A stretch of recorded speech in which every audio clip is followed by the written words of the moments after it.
The best of actions is beginning the Quran, ending it, and then beginning it again. It's continually reading the Quran because it's always going to open you up to new insights. The Quran, I mean, you know, I've been reading Surah Al-Waqi'ah for just years. You know, you read it every day.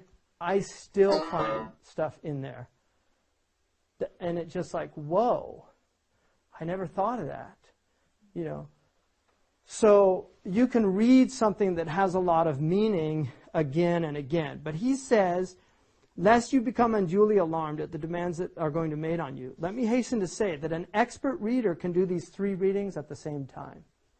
All right? Now, but they are strictly speaking 3 in manner. To be well read, each book should be read in these 3 ways each time it is read. All right? So now, then he talks, and this is really important for you as students, he talks about something that experimental psychologists know about learning a complex skill, because learning how to read is a complex skill. Learning how to play tennis is a complex skill. Learning how to play a musical instrument is a complex skill, right? If you learn piano, you have melody, right? You have melody, you have bass, right? And you have chords, you have harmony, right? So and then you got rhythm. You have to learn all these things, and initially you can only learn one at a time. But once you master that skill, the skills become one. Now this is really important, so hear what he says. There's a beautiful book called Mastery, which I read years ago by George Leonard, and he talks about the same thing, and it really helped me. He talks about 3 types of people, of learners. They're what he calls the dabblers, the hackers, and the masters.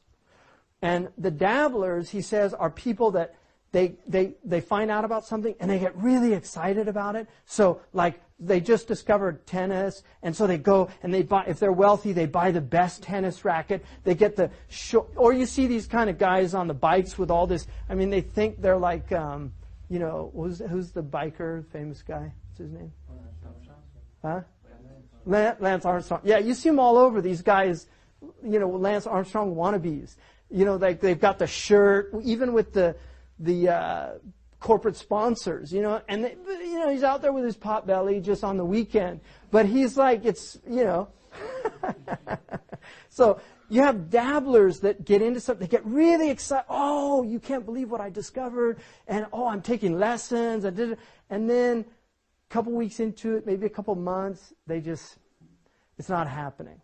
So you say, hey, how's that tennis going? How are those lessons? They say, yeah, no, I gave it up. But I can't wait to tell you about the latest thing. And then he's into another thing, right? So that's the kind of, the dabbler. And then there's the hackers. And these are people that learn to do something to a certain degree of skill, right? So they get reasonably good at something, different levels of it. Amateur people that just, they have the same game. They go out and they play. They enjoy it, and they've learned a certain level, like a golfer who golfs about 90 every time. It's just, they're hackers. Then he says there's the masters. And he said the master is not somebody who's mastered something. He's somebody that's committed to continual improvement. You see, now many of us are dabblers in spirituality. Many of us are hackers in our prayer. We're hackers. We've gotten to a certain level. We know how to pray. We Allahu Akbar. We go through. But the master is somebody who wants more presence every time they pray. They're committed to constant improvement in their practice. When they read, they want to become better readers. They want to have more understanding.